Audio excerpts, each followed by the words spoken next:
welcome to Sneakers App Sneakers Battles, episode 4. We made it a month. I feel like I'm ready to retire. I've made it this far. And guess what? We got, I think, just one of the greatest special guest judges that I could think of. And he's here to join us, and that is Clyde. Clyde, thank you so much for joining us for our first month. I mean, you're capping off the 4 episodes the first month. So thank you for joining us. Thank you for taking the time, man. Could you introduce yourself to those that don't know you? Well, first, that's a hell of an intro. No pressure from me. Thank you for having me.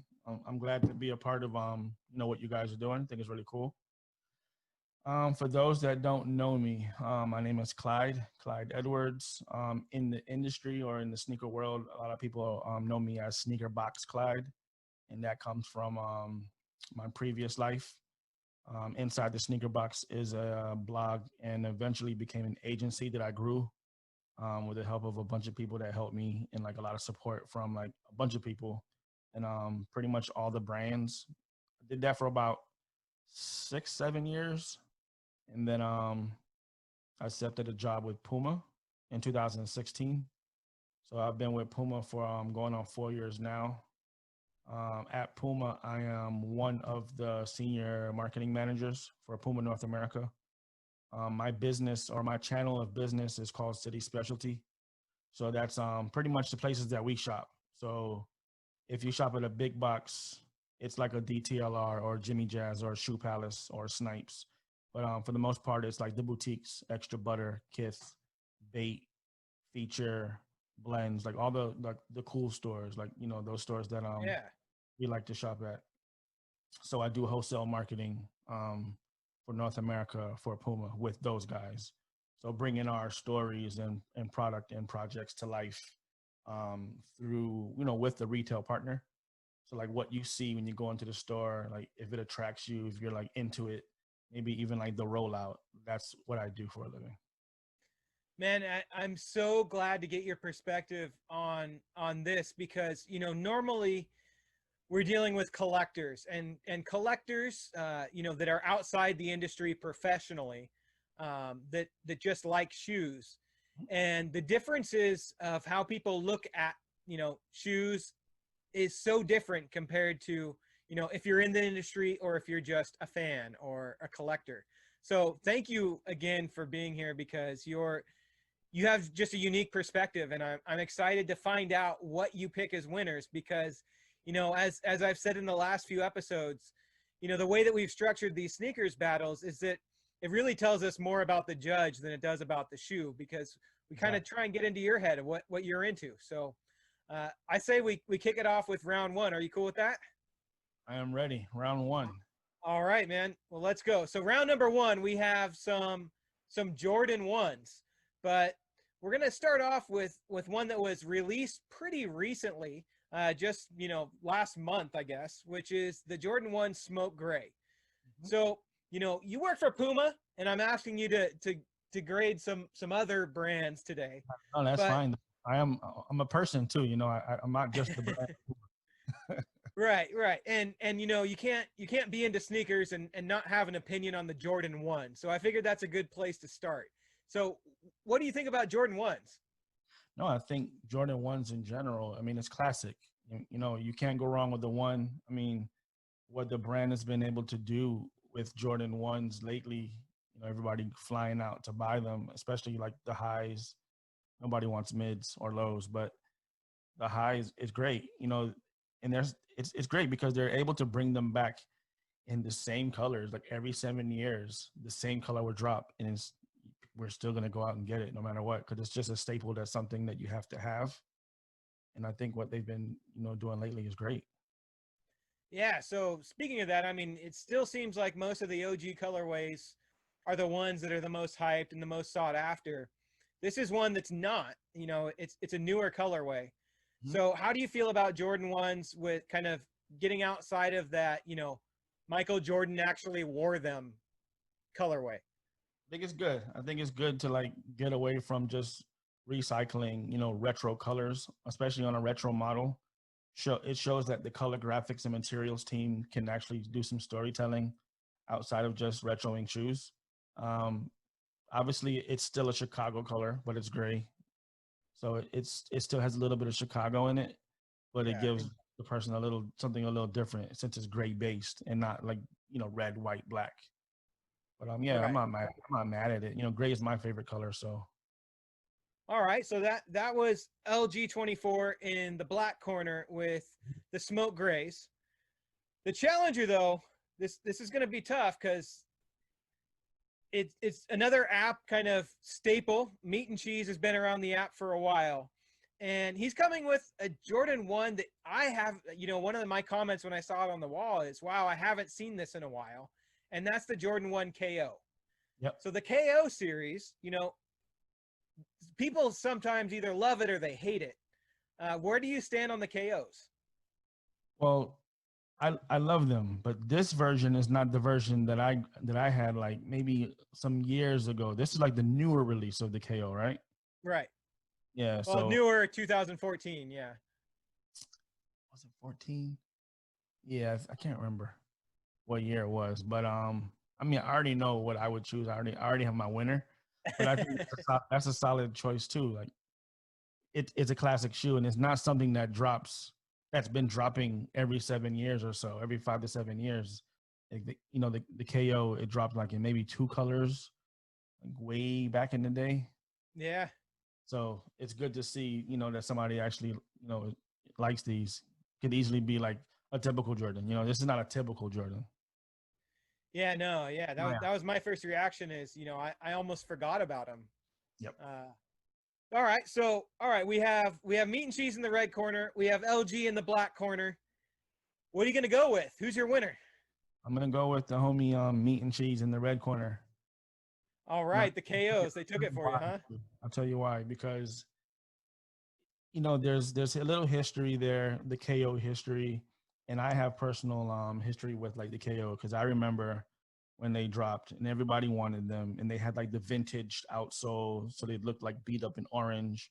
And this is like if you're watching this and you're from South Florida, you might remember like Rare Footage in the Hard Rock Cafe. Shout out the homie Sticky. Like we would go there and became really good friends with Sticky and the owners AJ and his brother. So like there's a history there. Like I remember like waiting in line. I remember like there's like you when you have memories, you're always gonna pick that shoe. That that's what they're trying to do. You create a memory, and then every 7 years you want to relive that memory. So you're buying the shoe again. There's no memories with the shoe on the black corner. Ask me in 7 years, maybe there might be a memory, but the KOs that's the winner for me. You got your memory right here. It's doing the sneakers app. Yeah. Battles. That's your memory. So in 7 years from now, you're gonna have a pair of smoke grays, and you're gonna be like, "Oh man, I remember that." And that host was great too.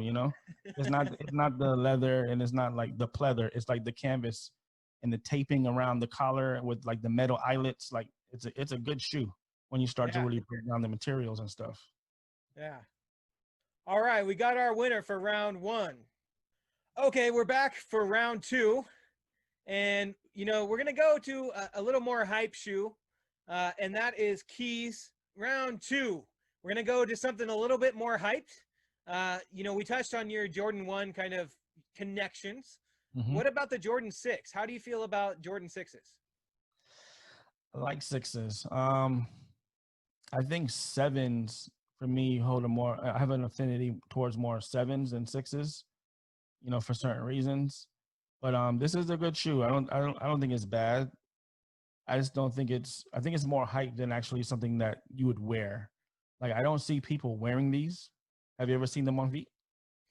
That's a really interesting question that you're putting me on the spot, because now that I'm thinking about it, I wanted that shoe a lot, and I don't think I've ever seen anybody wear it. Yeah. So compare what is the other shoe? Because I don't know if you said that one. Yeah, so that was Keys in the black corner with the slam dunk 6s. No disrespect to Keys though. Great shoe. Great shoe, Keys. Yeah. No, don't disrespect Keys. Keys, we love you, man. Even if you lose this battle, you're good. All right, so his competitor though in the red corner is Josh, and Josh has the Jordan 10 OVOs. So another hype shoe. A little bit. I mean, it didn't go crazy in resale value, but it was still hype. People wanted it. It's OVO and Drake. I mean, people wanted it. Mm-hmm. So what do you think about that collab? How do you feel about the OVO stuff? I don't think the OVO stuff is special at all. Like, it's just Drake slapping some gold on it, maybe an owl, and it's really just like his name. You know, there's nothing really creative about it, but maybe that's what it's supposed to be. It's not creative. It's just really simple, and you're buying it because of Drake. You know, as far as like Nike and Jordan collaborators, at least like other entertainers that have collaborated with, like, let's say Jordan brand, their creativity and the design, at least the materials and the graphics and the colors, have been a little bit better, even though it's not the artist that's designing it. It's a design team. But compared to other Jordans, I don't think the Jordan 10 is up there for me. But compared, you know, to the 6, obviously I might have a different opinion, you know? Well, let me ask you about the 6 again, though, because, you know, the 6 was somewhat of a collaboration. I don't know if it would be considered a true collaboration, but, you know, branching into anime and bringing something that's not sneaker or sports or kind of pop culture related into the shoe. You know, how do you think they did? You're a storyteller, right? I mean, the brands are storytelling. So how do you think they did with that kind of crossover? I think they did a good job. I just don't know if it's memorable. Like, I don't remember this dropping. And not that I know, like, I know everything that dropped, and I'm like the ultimate sneaker person. Like, I'm not a sneakerhead. I don't know all the launch dates. But if you're into sneakers remotely or a little bit, you're definitely going to know the Drake 10, the OVO 10, you know? I don't remember the rollout or like the excitement around that 6. Yeah. Doesn't mean it's a bad shoe. It's just, you know, what I personally remember. And you know, you want to know my choice for round 2? Yeah. So let's hear the winner. Who you picking? For me, I'm gonna pick Josh. Really, the OVOs? I'm surprised. His name?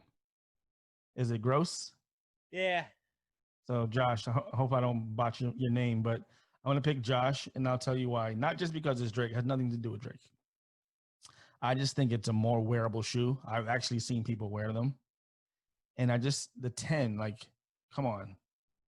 The 10 has so much history because I remember Jordan 10s were like basic. And then I remember East Bay, and those East Bay catalogs were no joke. And I remember Just for Feet, when all those crazy colors hit Just for Feet only, like the Just for Feet exclusives and the East Bay catalog exclusives. That's when they had like the green and these other team colors that obviously Jordan didn't play for. But that's when they started making the team colors. And the 10 is just a silhouette that's going to go down in history because of that. And like the accomplishments and stuff that's on the bottom of the shoe. Come on. Yeah. So I'm not even judging OVO versus the anime joint. I'm really judging the 10 versus the 6 because I could care less about like the collaboration and all that. So all sorry. Right. Sorry, Keys. No, I like that. You know, that's one thing that you mentioned. So I grew up in Sacramento, and when the 10 came out, I vividly remember being in the sneaker store. It was a Fleet Feet Sports. Shout out to Fleet Feet. And they had the Sacramento colorway of that Jordan 10. And to me as a kid growing up in Sacramento, that, you know, we never had a great team, and we had a Jordan shoe. we had a shoe though. I mean, we had a Jordan. To me, that was gigantic when I was a kid. So yeah, I like your pick. All right. There's a reason behind everything. My opinion, at least I have a reason, you know? That's right. Yeah. Josh, nice win, man. All right. We will go to round 3. Round 3, we're gonna go out of kind of the Jordans and the basketball shoes, and we're gonna get to some runners. So, you know, out of what you wear, what do you wear personally? Do you wear, you know, working for Puma, you guys have a vast array of different types of shoes that you guys make. You know, what do you normally have on your foot? Honestly, I wear what's comfortable. Like I have a bunch of runners. I have like court shoes. I have like some new futuristic stuff From Puma lately. I wish I had them. I'll show you. They're downstairs. It's called the Calibrate Runner. I don't know when they drop on the 28th. So they come out in like a couple of weeks. The Calibrate Runner. It's new running technology that we, designed with a prestigious college. I'll just leave it at that. You got the train coming by. But it's very I can comfortable. make a guess. And they look good, they look great. They're comfortable, and I can actually get them on my feet really easily. So I was really like surprised and proud of the shoe. So I've been like kind of wear testing those the last couple of days. But other than that, I just wear what's comfortable. Like the RSX lately has been really comfortable. The RS 9.8, I wear the Ader Aero ones. Those are really comfortable. Comfort over everything. Like I don't need to have like the most rarest or like the flashiest sneaker. Comfort is more important than anything for me. All right, I like that take. Well, I think both of these shoes that you're going to see will rank as some comfortable shoes. The first one is Royal the Third, and I was surprised when he posted this because this might be one of the first Brooks posts that somebody's posted on the Sneakers app wall. But is the Brooks Regent, and it's the pink lemonade colorway. So, how do you feel about Brooks as a brand and what they're doing? I think they had a moment like maybe a couple of years ago when they were dropping some of their retros. I mean, obviously they're a great running brand. Like when people like real runners, they run in New Balance, they run in Brooks, maybe not Avia, it's Brooks, New Balance, Asics maybe. Asics obviously. Yeah. But people, us, we think Nike running because it's like that's the programming and that's the marketing that's getting you. But runners don't wear Nike. No, runners not at all. And they wear New Balance and they wear Asics. But Brooks is a great brand, and it was cool to see them come out with some of their little like retros and their archive stuff and like start to do some collaborations and stuff. I mean, Saucony too. My bad, Saucony. Saucony is great too for a running brand, and now everybody's on Hoka. They really are, man. That's come up. But, I'll say now everybody's on Hoka, but I'll tell you, I've seen more hype for Puma in the last few weeks than I have in a long time. So you guys are making waves for sure. Yeah, we actually have some running stuff coming soon, like for real runners. The actual shoe that I was telling you about, the Calibrate, it's actually a running shoe. Like it's meant for people to put on and go run. But I'm waiting to see that then. Coming soon. All right, yeah, I need to see that one. So the Challenger is Meat and Cheese is in here again. Back again. Yeah, with a collab, and this is an interesting one. So it's the Saucony Grid 9000, and it is the DJ Dells version. So I thought this was interesting because a bunch of people, a bunch of sneaker YouTube personalities got to do some collabs, and I'm not sure. Yeah, I'm not sure how much they actually got to input on their design, but I think it was just cool that it was something different. So, did you see that pack? And, what were your thoughts about kind of collaborating with, sneaker personalities, if that's even a thing? I remember when they did this. I'm not familiar with all the collabs and all the people. I know Dells was one of them. Shout out to Dells. He's always been a supporter of what I've been doing like for years. He's a good dude. So I think Saucony probably may have been one of the first brands to kind of have the foresight to like, what, we're not gonna do a collaboration with like another brand. We're gonna do a collaboration with like with the influencers, with like the sneaker YouTube guys. So it was a little different. I mean, I know another brand that did it. Like Marcus did something with Ronnie and Sabago like years ago, but like I'm talking about sneakers though. Like I think what they tried to do was like phenomenal. Like tap into the guys who are talking about sneakers on YouTube and kind of like helping, take the culture to another level. Let's give them an opportunity to do something. I don't know if they were like limited by materials and colors and how much a sneaker has to cost, and I would have loved to like see the rollout and the documentation of like visiting the factory and like visiting the archive. Like, I'm a storyteller, so I would love to see more story I think they kind of just dropped. But it was cool though. But it was cool to see those guys get a chance to get like a collab, you know? Yeah. Yeah, that's an interesting take. So what are you gonna choose here? All That's a right, tough. you know Dell, so I think this one's in the bag, but I gotta ask, is it the Brooks or are you gonna go with Saucony? You know what? I'm gonna go with Royal the Third, and nothing What? against All right. meat and cheese. Like you get out of here. You don't want to hear twice. And I love the Saucony, but the fact that he's an individual, like this guy is wearing Brooks. It's not common. It's not like the most hype thing. And the fact that that's what he posts, he must really have. He loves sneakers. This guy. He might not be into like the hypest thing. He may not even have the money to buy the most expensive thing. He's not chasing, off white or stuff that you can't buy. He's not chasing skateboarding dunks. He likes the shoe. He bought it. He's wearing Brooks. Let's give it to him. Royal the Third. Hey, You're the all winner. right. And I'm happy he's getting the win here because he's a good dude and he's got an awesome collection of stuff that a lot of people don't have and don't look at. So he's finding those gems that a lot of people pass by. So I'm Yeah, glad he got that win. individuality counts for a lot too. Like he wants to. He's being his own self, and it's That's it's a right. great shoe from a great brand that's not going anywhere. You know. Yeah. All right.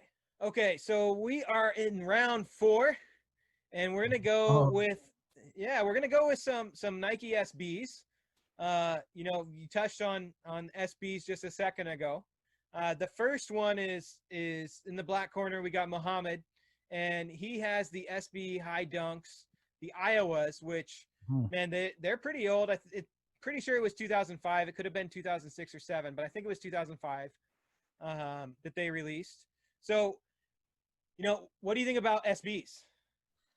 SB actually plays an important role in like the start of my career. Actually, a lot of people don't know. Some do. But my first sneaker video that I did in 2007, I believe, was the Nike SB Miss Pac-Man. In that sneaker review, I say review with like whatever that was I was doing. Um, it took like my ideas and my thoughts of like what I thought I wanted to do, and it kind of like put me on a platform, and it took me somewhere. Like because of that video, and the hard work and the support of numerous people, I am where I am today. Like Nice Kicks took that video and put it on their website. Soul Collector posted that video. Complex, every Sneaker News, like Yu Ming, those guys were supporting it back then. So like that video, and I didn't know what I was doing. I was just a guy who liked sneakers and was just talking about it, like me and my homie. But so I have an affinity for Nike SB. Like it's the first thing I started like collecting. Like I've always liked sneakers and fashion and stuff like that. But I remember like the dunk was like, okay, cool. I want to get all these colors. Like, okay, cool. I like the storytelling. I see there's something here. And I didn't, I used to skateboard, but this is a long time ago. So I wasn't skating in dunks. But I knew there was something there that was like captivating me with like the nicknames, the Miss Pac-Mans and the Resins and the Dr. Feelgoods and like all these little nicknames, and there's stories there, and that's what kind of captivated me. So Nike SB is a special division. That's great to hear. So, all right, well the challenger though in the red corner is G, and he has a low. So, all right, well let's start off first of all. If you're gonna go out and buy, or you're gonna wear an SB, is it gonna be the Dunk High or is it gonna be the low? I mean, they're both great, but low over high because I'm a little shorter. I'm short, so like my ankles and everything. So I think the low looks better on me, but you All can't go right, wrong with dunk, you know. all right. So G has the True Berry, and they came out. They're a lot more recent, so they're a 2019 release. Muhammad had the 2005 release, so much older. You know, outside of the value, which there is a big disparity between kind of what people will say is the resale value of each. But out of those two, what's the sneaker that wins for you? I'm gonna go with Muhammad because Oh, because of Wu Tang Forever. All right. That's a really good answer. So You know, I'm fine with that. Wu-Tang forever. All right, Muhammad, you won because of Wu-Tang, just so you know. Black and yellow, man. All right, we got the last round here, and I did something a little special for you. So I figured, you work for Puma, so you need to have a Puma round. And this is going to put your feet to the fire a little bit because, you might know some of the people involved in either of these. I don't know. I don't. But all right, good. So you can make an unbiased opinion on this. But the first one is a new release, the Puma RSX, the Color Theory colorway. This is from Sadat. So what do you think about the RSX as a model? I think the RSX is great. There's story there too. Like RS stands for running system, and the running system shoe is from what, the late 80s, early 90s. It's a shoe that had like a computer system on the back of it. You would go running, and then you would connect it to the computer. It would record your data and connect it to your computer, and then insert your floppy disk. Like that's how old this technology is. So like RS was something that we dug out of our heritage and created like this new franchise, this new platform for today's consumer. So like there's RS original, we did RS X, we did RS 0, 9.8, and now we're like on RSX cubed. So like it's a great franchise. What a lot of people don't know is that shoe right there, it actually sells a lot, like tons. Like it's like the shoe in Philly. Look on people's feet. It's everywhere. I mean, like tons. The shoe sells a lot. So it's a really, really big seller for us. But because it's not like the hype shoe, and it's not, oh, you can't get it, because people only want what they can't get. Right. It's not limited like that. Yeah. Not limited. Like, yeah, we made more than 1,000 of them. So of course it's not selling out. But if you're selling 80,000 pair, is it successful? You know what I'm saying? Yeah. So yeah. So the RS is a great shoe, and the Color Theory is a good color, and it's comfortable. It's a shoe that you can walk around in. Yeah. I'm looking forward to getting a pair here soon, because each time I see a new colorway, I'm like, oh, that looks like a really nice shoe. Yeah, I got some colors in the closet right here. I'm sure you do have a few. All right, so the contender though is Peanut, and Peanut has a bit older release, and that is the Puma Palace Guard Mid.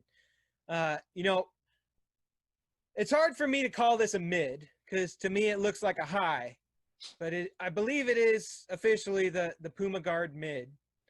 So, how do you feel about this Puma, and are you seeing, a resurgence in kind of the older OG Puma models coming back?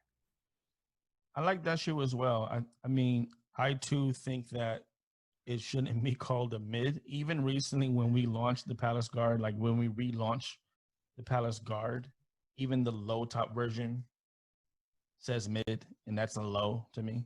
And that one should be called a high, but that one says mid. Like I think on the box it says mid, which doesn't make any sense to me.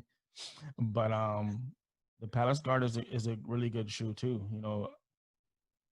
From Detroit, like got very, very popular. Isaiah wore them back in his day. It was really cool telling that story, and our team being able to tell that story a couple of years ago. Did something really cool with Ronnie at Kith in Soho. We did like a really cool takeover there. I wish I had some pictures. I'd flash them on the screen. But the Palace Guard is great. But like I said, for me, it's comfort over anything. And even though they're both great shoes, but the RSX is just going to take it for me, because I think it's a more wearable shoe. A lot of guys and girls wear RSX, and I think it's just more comfortable. I couldn't walking around in that high top with those ankle straps. Like, I don't know where I would be going with that. All right, so we got round 5 winner is Sadat in the Puma RSX. I hope I'm pronouncing his name correctly. I think I am, but who knows? Is it Sadat or Sidhat? Either one. All right. So thank you, but I want you to throw out, what you're doing these days. Let everyone know where they can find you, what you're working on. So on Instagram you can find me at Clyde Edwards, my name. On Twitter, I'm still Sneakerbox Clyde on Twitter. I'm trying to get Clyde Edwards. If somebody has a connection at Twitter, let me know. But outside of work with Puma and the things that we're doing over there, the great things that we're doing over there, I'm working on this. So me and a couple of my friends, we're working on Food and Convo. What this is an opportunity to talk to people and talk about the things that we love, which are sneakers and fashion and design and architecture and tech and travel and just everything. But it's like over food. Like food is like the center of everything. Um, I had a lot of meetings at dinner. You have dinner meetings, you go out to LA and you meet with so and so and you're getting ramen. So it was a way for me to have another creative outlet that was outside of sneakers and not like a conflict of interest with my career, my day job. Um, so yeah, Food and Convo. It's culture and cuisine. So it's like telling stories through food and talking to chefs in restaurants, restaurateurs, and doing menu tastings and it was really cool stuff. And talking to people and letting them tell their story. And people who don't necessarily get all the shine, like on a hype beast or a high snob, those aren't the only people that are in culture or pushing culture. There's people that are behind the scenes. They may have 400 followers, but she might make $1 million a year and be living an awesome life and doing awesome things. But because she has 400 followers, you don't know about her or you don't think she's I don't want to follow her or whatever the case may be. And those are the people that we're trying to talk to, those people who are behind the scenes, who are doing big things or pushing the culture forward, but over food. Well, I have to tell you, I am absolutely in love with it. So I started checking it out, and the content is fantastic. I'm addicted to it. You guys are talking about my favorite things over food, and it doesn't get better than that for me. So I am a big fan. Podcast too. So we dropped one episode of a podcast. I sat down in a restaurant, eating with at not Wagyu Mama. It was a place called Fuku. They do chicken sandwiches in the seaport of Boston. Sat down there and spoke to C's. Is that Momofuku? No, it's just Fuku. Oh, really? All right. Yeah, it's Fuku. It's like FUKU. They do fried chicken sandwiches. They're spicy. It's really good. And we sat down and we ate food, obviously. And I got a chance to sit down with C's. It's CEEZE. He's he's a customizer, but he's more an artist than just a customizer. He's very cool with a mosh. So if you know mosh, most people know mosh. C's is in that lane as well of the shoe surgeon. Dom is dope, and mosh and C's. Those are the guys that are doing all the cool things that people love on Instagram. So we got a chance to sit down with him, eat some great food, and get a little, learn a little bit more about him and his story and how he's gotten to where he is. He's done stuff with Sprite, Jeff Staple, a lot of brands. So that's a good episode. That's the first episode we dropped. Then the pandemic hit, so we stopped. But we got a chance to drop episode 1, and we've done some really cool things with cooking, eating with Chef X, and showing people behind the scenes in restaurant kitchens, and not just posting cool food pics, because that's great too, but we want to do more storytelling. So once we kind of get back to what this new normal is going to be, you can expect a lot more from Food and Convo, some really cool events, some very special invite-only dinners with your favorite brands. Me and my homies Che and Amy, we're really into art, so you'll see a lot of cool things with the MoMA and Boston Art and Isabella Gardner's museum. We got some cool things that we're working on. Man, I'm excited as a fan just to see what you guys have coming up next, because what you put out is so great to begin with. So if you guys haven't seen Food and Convo, make sure you head over there and check it out, because it's awesome. Man, Give us a Clyde. follow, you know, it's foodandconvo.com. And on Instagram, it's foodandconvo. Perfect. Clyde, thank you again so much. I appreciate your time. I appreciate you being here. You brought such a great perspective. I can't give you enough thanks, man. Thank you. Let's see if I get any hate mail or hate anything, like some hate comments. Like, you didn't like this shoe. How come you don't like the 6? No. There's always someone. You can't please everybody, but you can be yourself, though. That's right. That's right. And the more you know. There you go. Clyde, thanks so much, man. Have an awesome night. You too. Thank you, everyone. This was episode 4 of the Sneakers app, Sneakers Battles. Peace. If you want to participate in sneaker battles, it's super easy.